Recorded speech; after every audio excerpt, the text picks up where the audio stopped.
Assalamualaikum warahmatullahi wabarakatuh. Apa kabar anak-anak kelas 2 MI Al-Wasliyah Perbutulan? Semoga hari ini semuanya dalam keadaan sehat walafiat. Hari ini hari Selasa tanggal 10 November tahun 2020. Ibu akan menyampaikan materi tematik dari buku 2D subtema 2 untuk pembelajaran 3 dan 4. Anak-anak masih ingat?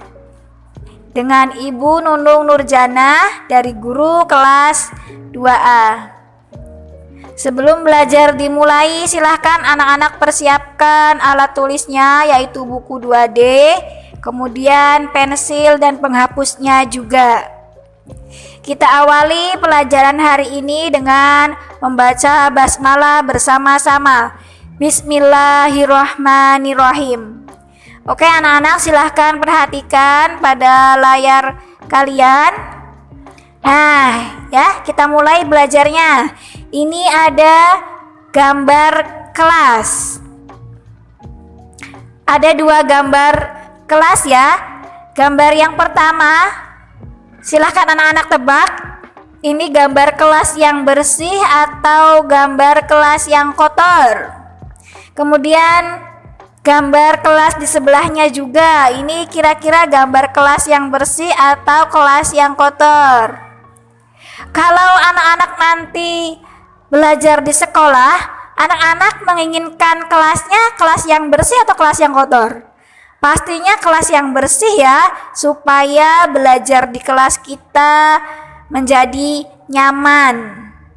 Oke, Ibu akan menjelaskan bagaimana sih ciri-ciri kelas yang bersih itu. Anak-anak bisa?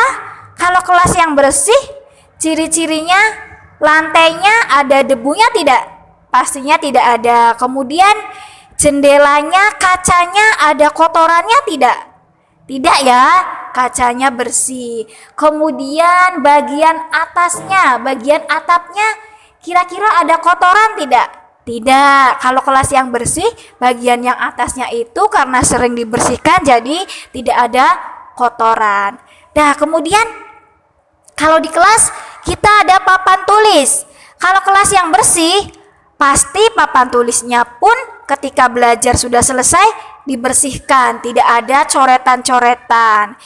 Kemudian tembok kelasnya, kelas yang bersih memiliki tembok pastinya yang bersih juga, tidak ada coretan di mana-mana, tidak ada kotoran atau makanan yang menempel. Kemudian di dalam kelas pun tidak ada sampah yang berserakan, tidak ada anak-anak yang mainan, buku kemudian disobek, kemudian kertasnya dilempar-lempar, itu tidak ada. Ya, itu adalah salah satu atau beberapa ciri kelas yang bersih. Kemudian kalau ciri-ciri kelas yang kotor, pasti kebalikan dari kelas yang bersih.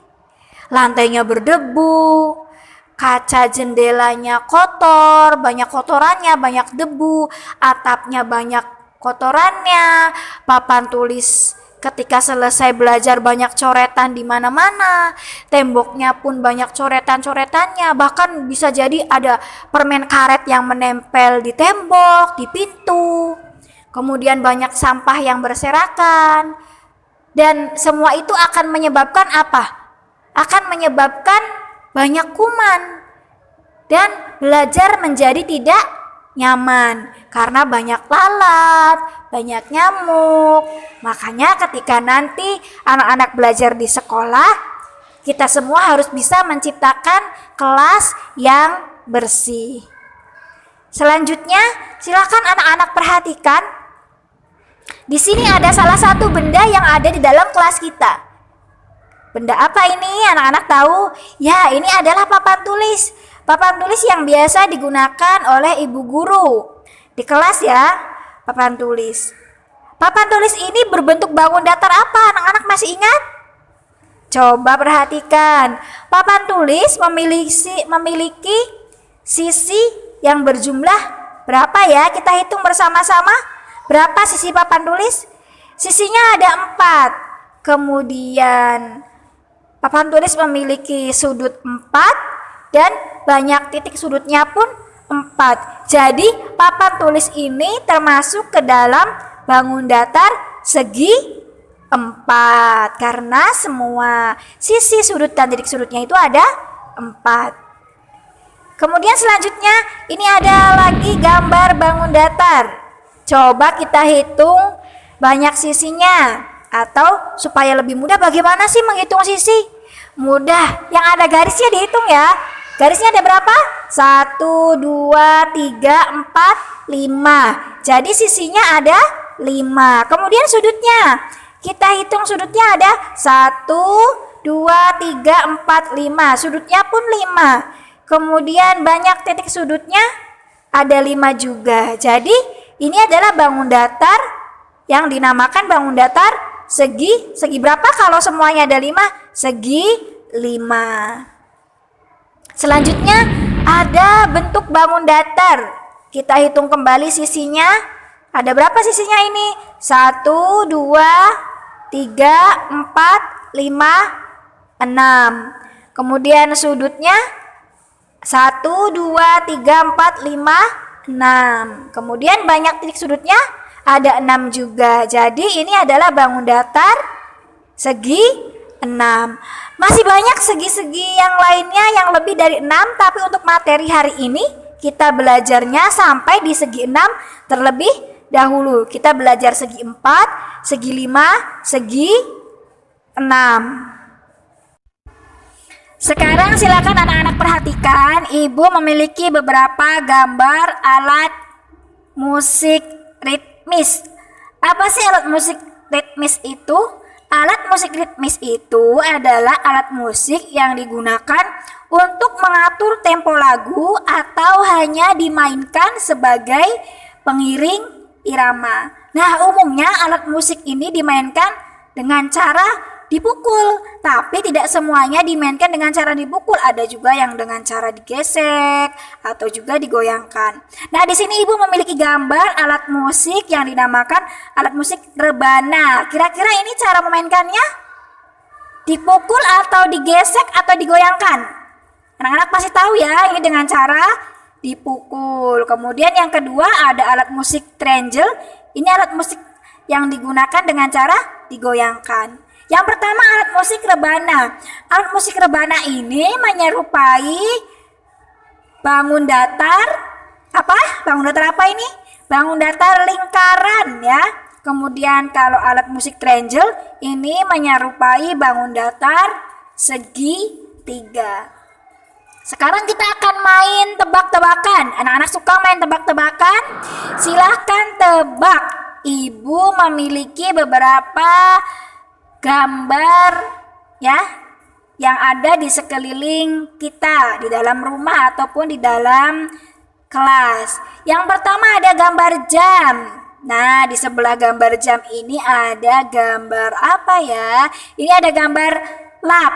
Coba anak-anak tebak, benda manakah yang menyerupai bangun datar lingkaran? Yang mana? Ya, betul, jawabannya adalah benda jam ya yang menyerupai bangun datar lingkaran. Kemudian selanjutnya Ibu memiliki gambar buku dan di sebelahnya ada gambar penggaris. Coba anak-anak tebak, benda manakah yang menyerupai bangun datar persegi? Yang mana? Jawabannya adalah gambar buku. Selanjutnya kita akan belajar pola barisan. Di sini Ibu memiliki beberapa gambar bangun datar. Yang pertama ada gambar bangun datar segitiga, yang kedua lingkaran. Nah, kita akan mengurutkannya menjadi pola barisan.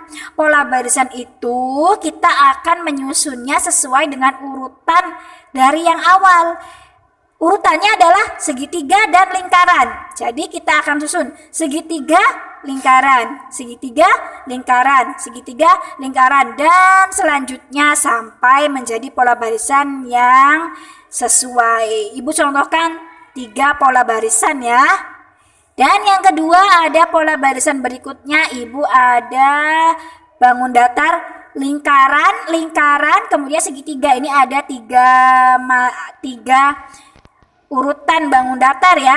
Kita akan menyusunnya. Berarti urutannya bagaimana? Anak-anak insya Allah sudah paham ya. Urutannya lingkaran, lingkaran, segitiga. Kita gambar lagi nanti. Pola yang keduanya yaitu lingkaran, lingkaran, segitiga. Pola ketiganya lingkaran, lingkaran, segitiga. Oke, bisa dipahami. Nanti silakan anak-anak di rumah bisa mencoba membuat pola barisan sesuai dengan yang anak-anak inginkan ya, bisa menggambar-gambar nanti di buku gambar ataupun di buku lainnya. Silakan setelah memahami materi yang Ibu sampaikan, nanti anak-anak bisa mengerjakan tugasnya ya pada buku 2D.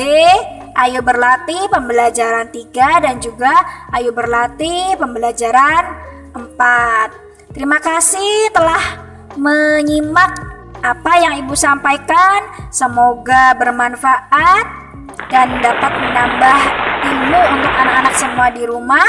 Tetap jaga kesehatan, jangan lupa memakai masker jika bepergian, jangan lupa untuk rajin cuci tangan, dan tetaplah berdoa semoga kita semua dapat segera bertemu di sekolah. Terima kasih, cukup sekian yang dapat Ibu sampaikan. Wassalamualaikum warahmatullahi wabarakatuh.